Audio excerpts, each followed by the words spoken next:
My name is Cassandra Vale, I'm 29, and 3 months ago I discovered something that shattered everything I thought I knew about my family. What started as helping my sister Melody plan her dream wedding turned into the most devastating betrayal I could never have imagined. The words still echo in my mind. The best gift you could give Melody for her wedding is if you just disappeared from this family forever. Those words came from my own mother's mouth, but the story behind why she said them, that's where things get really twisted. Because what I uncovered about my family's 29-year lie didn't just destroy my world, it exposed a web of deception so deep that when the truth finally came out, it didn't just change my life. It obliterated theirs. Hey everyone, before we dive into this absolutely wild family revenge story, I'm curious, where are you watching from today? Drop your location in the comments because this story has twists that'll make your jaw drop no matter what corner of the world you're in. And if you're ready for a tale of family betrayal that'll have you questioning everything about blood loyalty, smash that like button and hit subscribe because trust me, you won't want to miss how this all unfolds. Now let's get into how my perfect family facade crumbled in the most spectacular way possible. Growing up in the Vale household meant understanding one fundamental truth: Melody was the sun, and the rest of us were merely planets orbiting around her brilliance. My younger sister, 26 and absolutely stunning, had been the family favorite since the day she was born.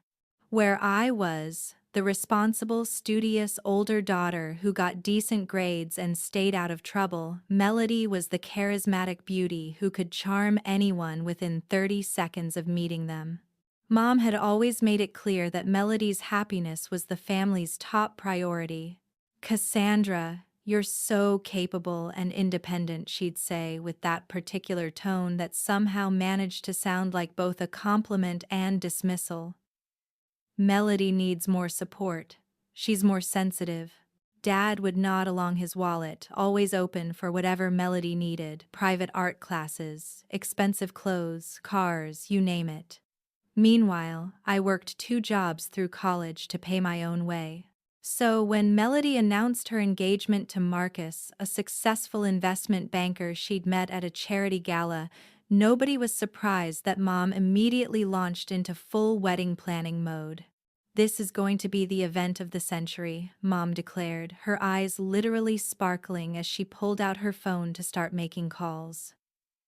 Melody deserves nothing but perfection. The budget they discussed made my head spin: $50,000 for flowers alone. The venue was a historic mansion that cost more to rent for one day than I made in 6 months. Melody's dress came from a boutique where appointments required references and a credit check. Everything had to be Instagram perfect, magazine worthy, absolutely flawless. "Cassandra, we need you to help coordinate everything," Mom announced during one of their planning sessions. I'd been invited, no summoned, to contribute my organizational skills to the effort.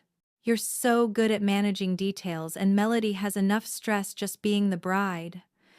I threw myself into the role, genuinely excited to help my sister have her dream day. Despite the favoritism I'd grown up with, I loved Melody. She was my sister, and seeing her happy had always been enough for me. I spent weekends researching vendors, creating spreadsheets of timelines, coordinating with caterers and florists and photographers. I took vacation days from my marketing job to meet with wedding planners and taste cakes. The more involved I became, the more I noticed something strange. Whispered conversations that stopped when I entered rooms. Knowing looks exchanged between Mom, Dad, and Melody when they thought I wasn't paying attention. Phone calls that were abruptly ended when I appeared. At first, I attributed it to wedding stress. Everyone was on edge about making everything perfect. But then came the night that changed everything. I'd been working late at the venue, finalizing seating arrangements with the wedding coordinator, when I realized I'd left my phone in Mom's car. The venue was only 10 minutes from the family house, so I decided to swing by and grab it. The front door was unlocked as usual, our neighborhood was safe, and Mom never remembered to lock up. I could hear voices from the kitchen as I quietly slipped inside, not wanting to interrupt what sounded like an important conversation. But as I got closer, my own name stopped me dead in my tracks. Really think Cassandra won't figure it out during the wedding? Melody's voice tinged with worry. She won't, Mom replied firmly. She's been so busy with the planning details, she hasn't been paying attention to anything else. Besides, it's not like she can do anything about it now. Everything's already arranged. I still feel bad about lying to her for so long, Melody continued. Maybe we should just tell her the truth. Dad's voice joined in, and what he said made my blood run cold. Absolutely not. Cassandra, finding out the truth would ruin everything we've worked for. This family has sacrificed too much to let her destroy it now. The wedding is the perfect opportunity to finally handle the Cassandra situation permanently. Handle the Cassandra situation. Like I was a problem to be solved, not their daughter and sister.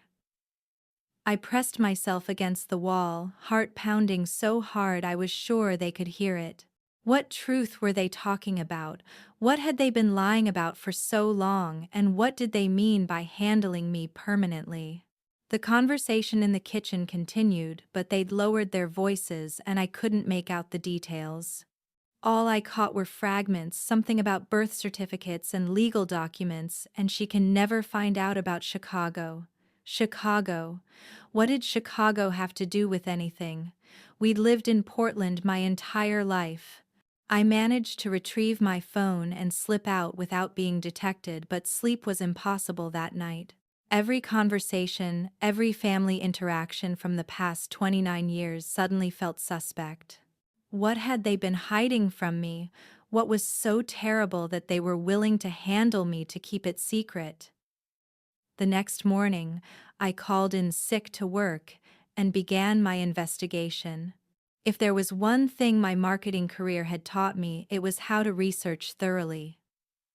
I started with the basics, pulling my own birth certificate, social security records, anything I could access online. Everything seemed normal at first glance, but then I noticed something odd. My birth certificate was issued when I was 3 years old, not at birth like it should have been. That was the first red flag. I drove to the county records office and requested copies of all documents related to my birth. The clerk, a kind, older woman named Helen, helped me navigate the system. "Honey, it looks like there was an amendment made to your original birth certificate," she said, peering at her computer screen through reading glasses. "That's unusual, unless there was an adoption or a legal name change." Adoption. The word hit me like a physical blow. What kind of amendment? I managed to ask. "Well, I can only show you what's publicly available, but it looks like your original birth certificate listed different parents. Then, when you were 3, a new certificate was issued with your current parents' names." My hands shook as I filled out the paperwork to request copies of both birth certificates. The processing fee was $50 I hadn't budgeted for, but I would have paid $500. I needed answers. 3 days later, the documents arrived in the mail. I sat in my car outside the post office, afraid to open the envelope. When I finally did, the truth was right there in black and white. My original birth certificate listed my parents as Jennifer and David Chen. Jennifer Chen, not Margaret Vale. David Chen, not Robert Vale. I wasn't their biological daughter. I was adopted and they'd never told me. But that wasn't even the most shocking part. According to the adoption records, my biological parents had died in a car accident when I was 3. But there was more. Attached to the adoption paperwork was a document I didn't understand, something about a substantial inheritance being held in trust until I reached 30. An inheritance from my biological parents that I knew nothing about. The pieces started falling into place. The whispered conversations about legal documents. The mention of Chicago, that's where Jennifer and David Chen had lived. The fear that I would find out the truth and ruin everything they'd worked for. I spent the next week digging deeper, using every database and resource I could access. What I discovered made me physically sick. My biological parents hadn't just left me a small inheritance. They'd been wealthy, really wealthy. Jennifer Chen had been a successful tech entrepreneur and David had been a patent attorney. Together, they'd built a company that was eventually sold for $12 million. $12 million that should have been mine when I turned 30, which was only 8 months away. But here's where it gets really twisted. The trust documents showed that my adoptive parents had been named as trustees responsible for managing the money until I came of age. They were supposed to tell me about the inheritance when I turned 21 and help me access it when I turned 30. Instead, they'd been using it for themselves for over a decade. Every luxury, Melody had enjoyed every expensive vacation, the house renovations, Dad's new car, all of it funded by money that belonged to me. They'd stolen my inheritance and built their comfortable life on it while letting me struggle financially and making me feel like a burden. The wedding expenses that had seemed so extravagant suddenly made sense. They weren't just throwing Melody a fancy wedding, they were using the last of my money to do it. And once it was gone, they needed me out of the picture permanently so I'd never discover what they'd done. Armed with copies of all the documents, I drove to the family house on a Saturday morning. Mom was in the garden, Dad was washing his car, and Melody was inside trying on her wedding dress for the final fitting.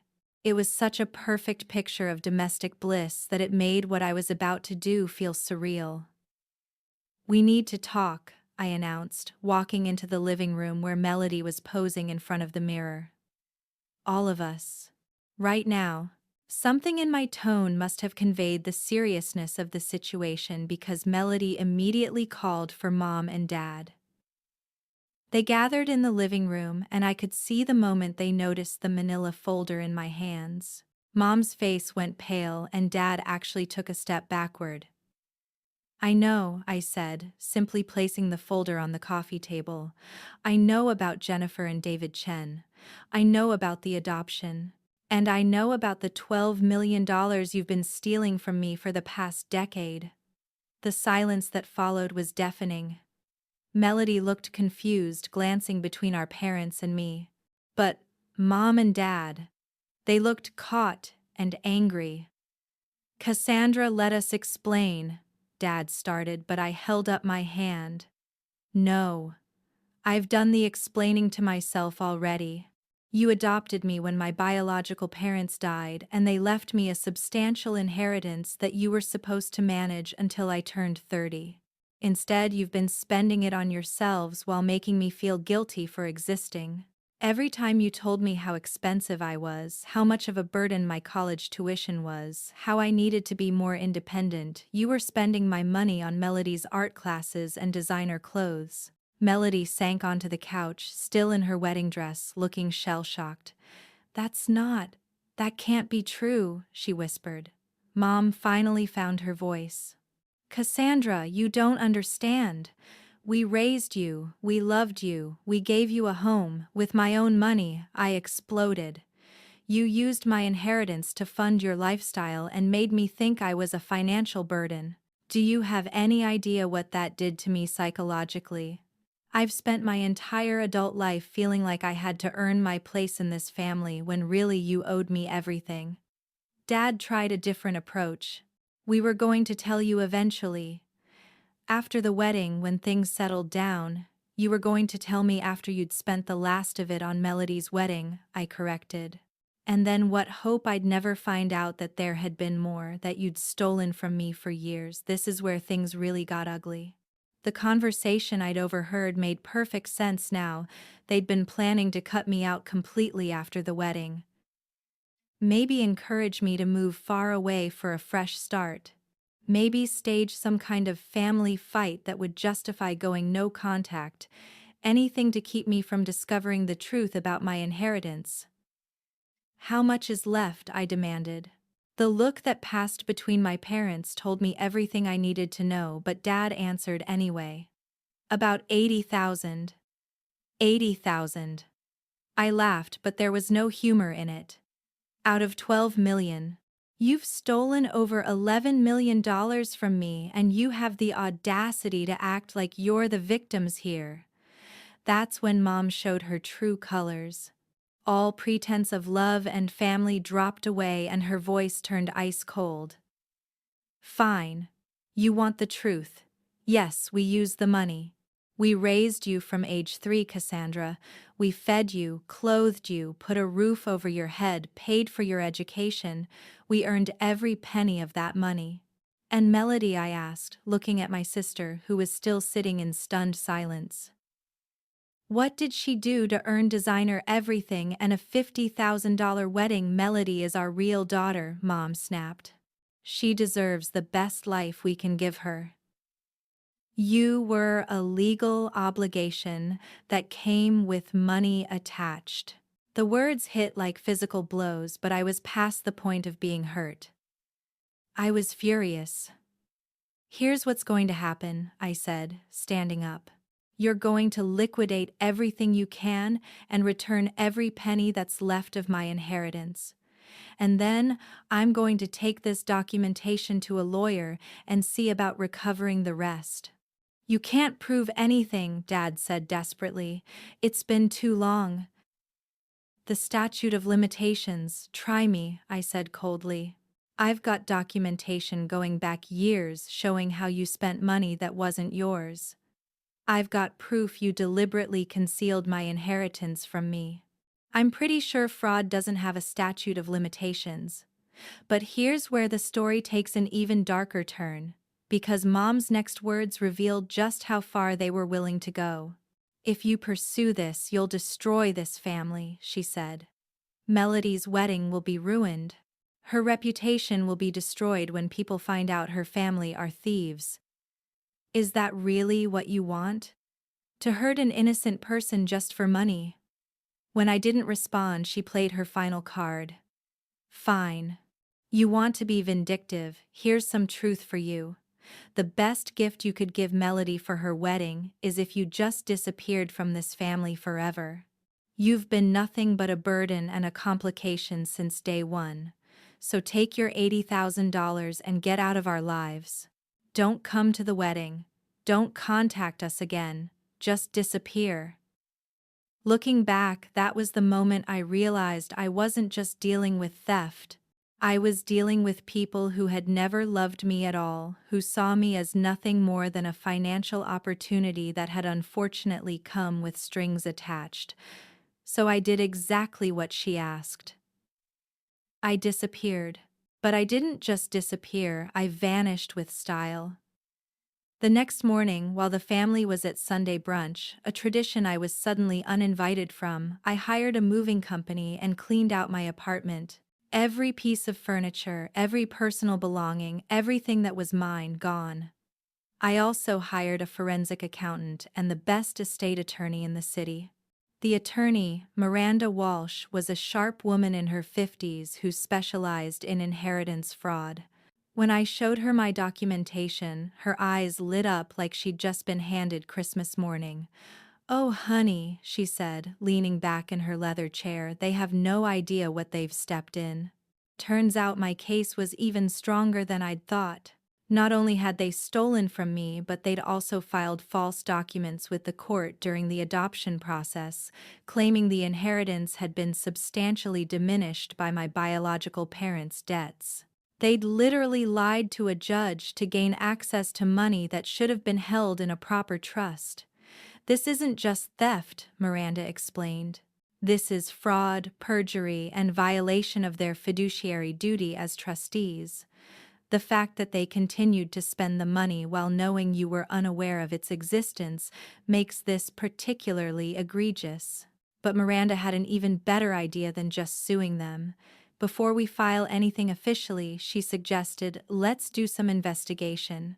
If they've been this brazen about stealing from you, I'd bet they've been sloppy about other things too." She was right.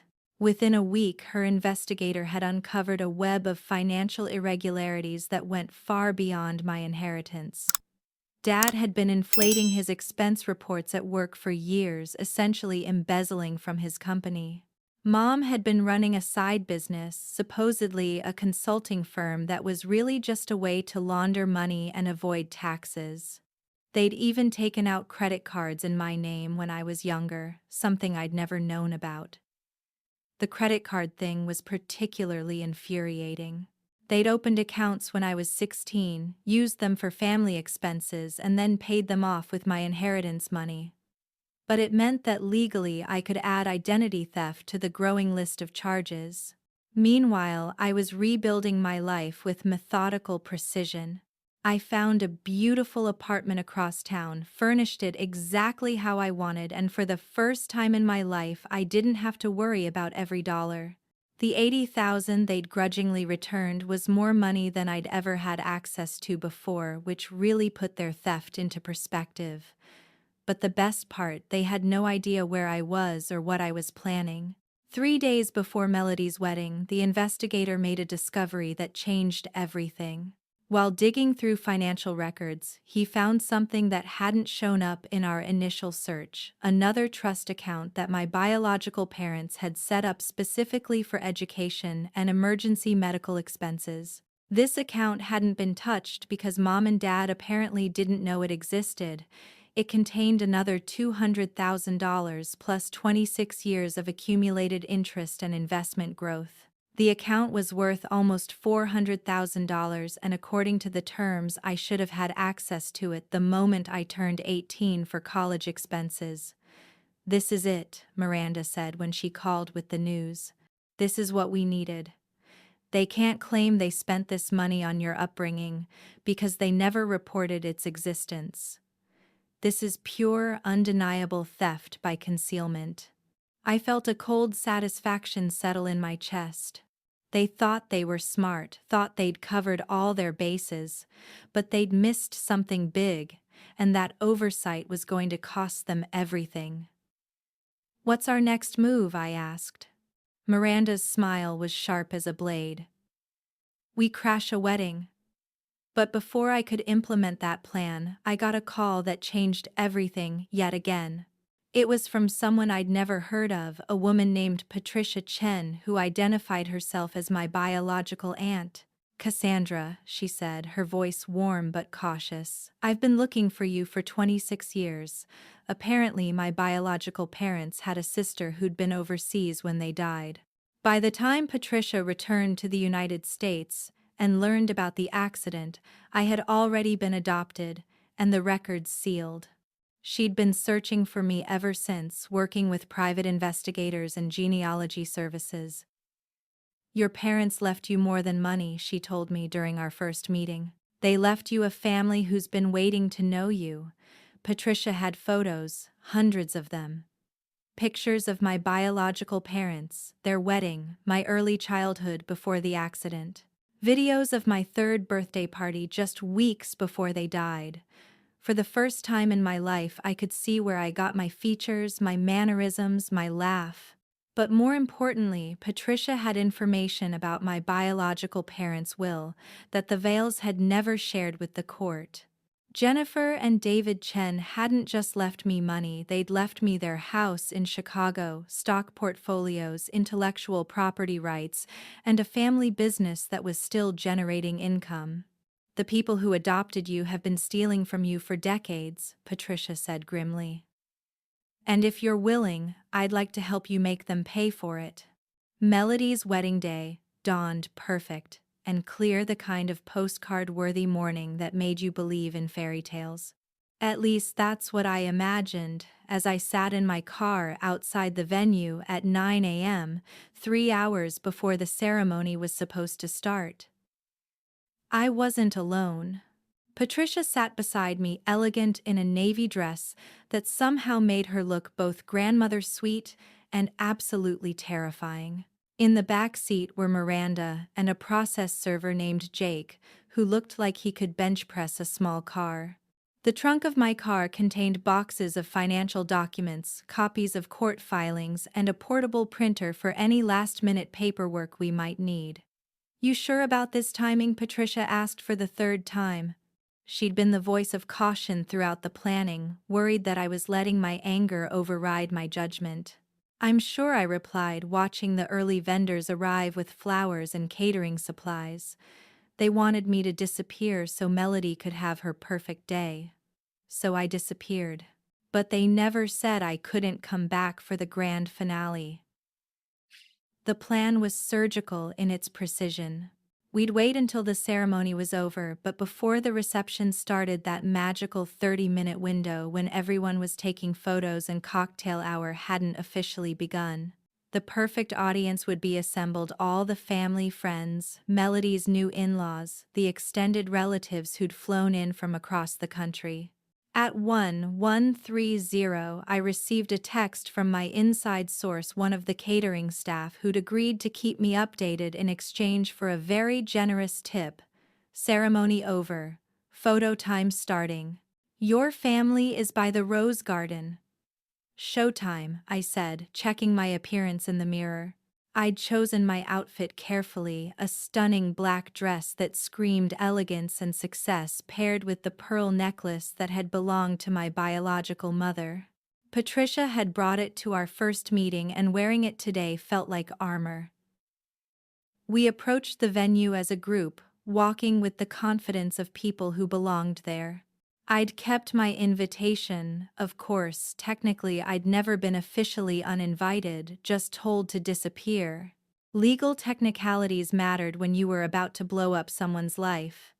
The first person to spot me was Uncle Richard, Dad's brother, who'd always been the family gossip. His face went through a fascinating progression of emotions: surprise, confusion, and then growing concern as he noticed the official-looking people walking beside me. "Cassandra," he called out, loud enough to catch the attention of nearby family members. "We thought you weren't coming." "Change of plans," I said pleasantly, loud enough for the growing audience to hear. I realized I couldn't miss Melody's special day. After all, it's partially my gift to her. Mom and Dad materialized out of the crowd like sharks, sensing blood in the water. Mom's face was rigidly controlled, but I could see the panic in her eyes. Dad looked like he was considering making a run for it. "Cassandra, what are you doing here?" Mom hissed under her breath, trying to maintain her hostess smile for the other guests. "I'm here for the same reason as everyone else," I said cheerfully. "To celebrate Melody's marriage and share in this joyous family occasion." That's when Melody appeared, still radiant in her wedding dress but looking confused by the growing tension.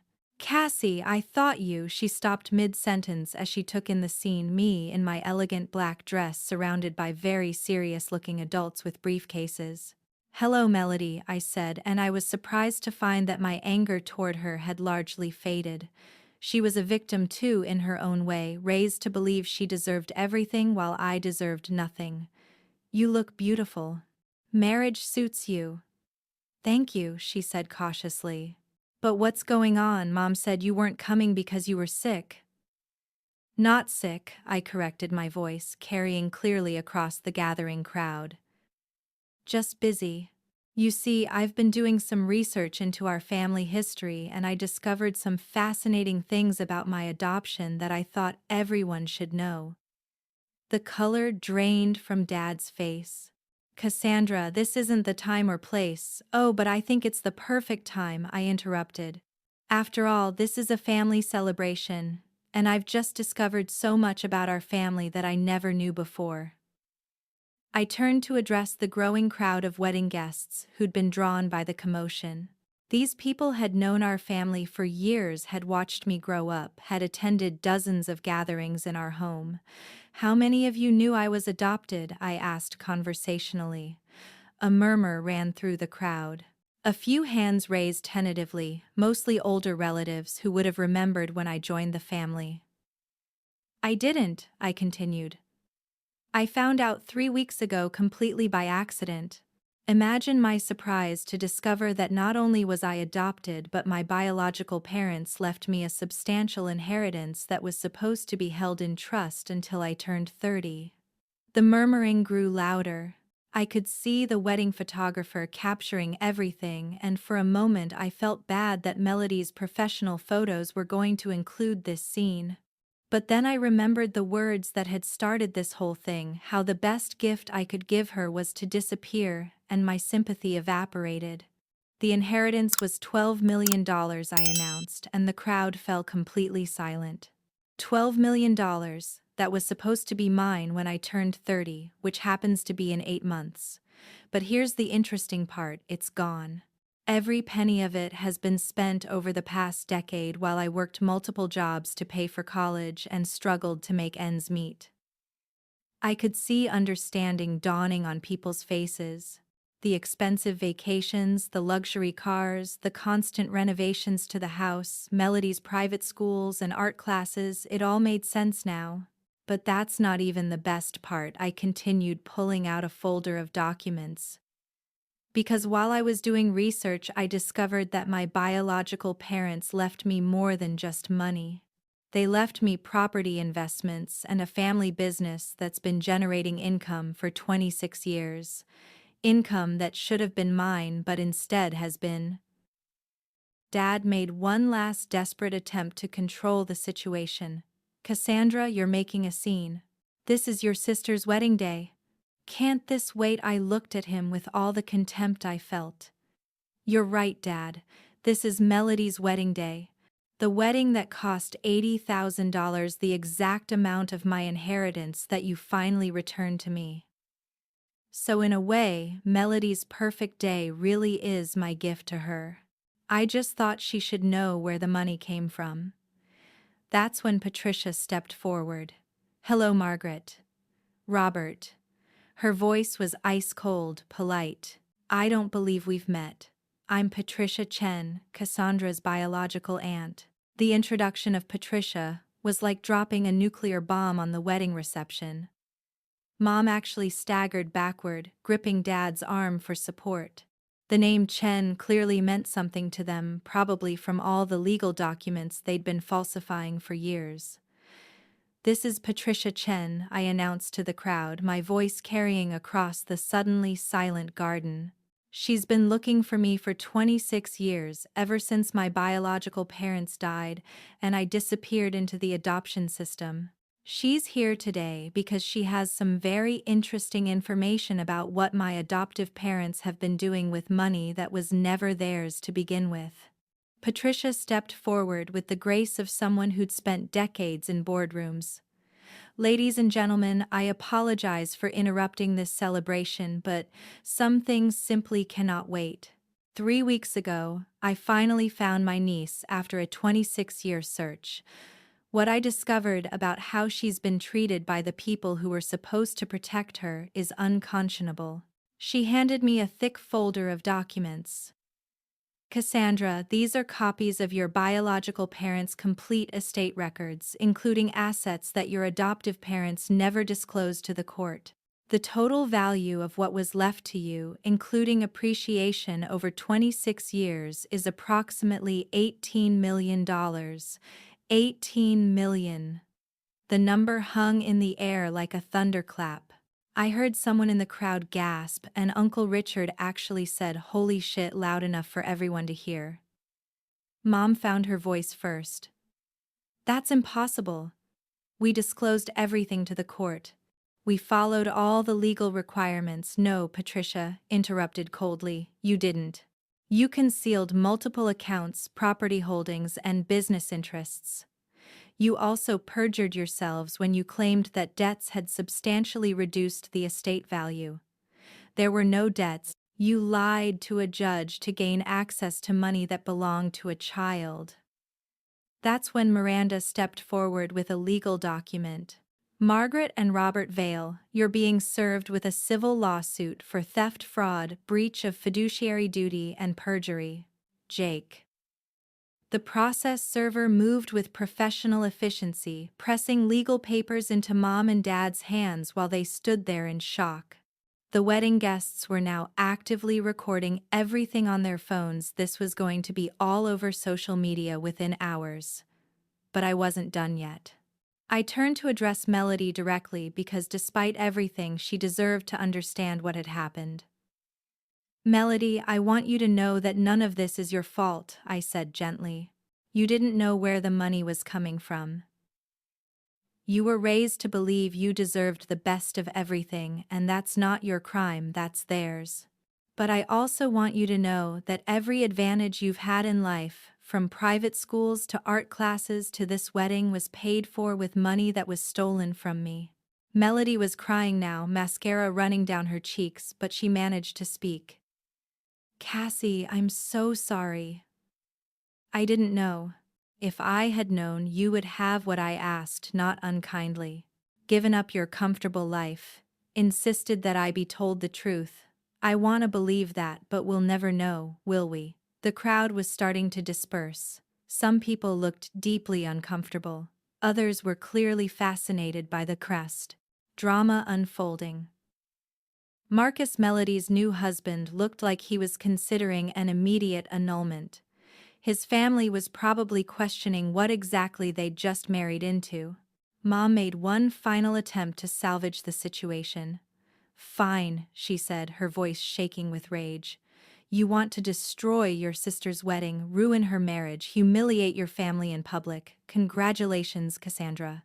You've shown everyone exactly what kind of person you really are.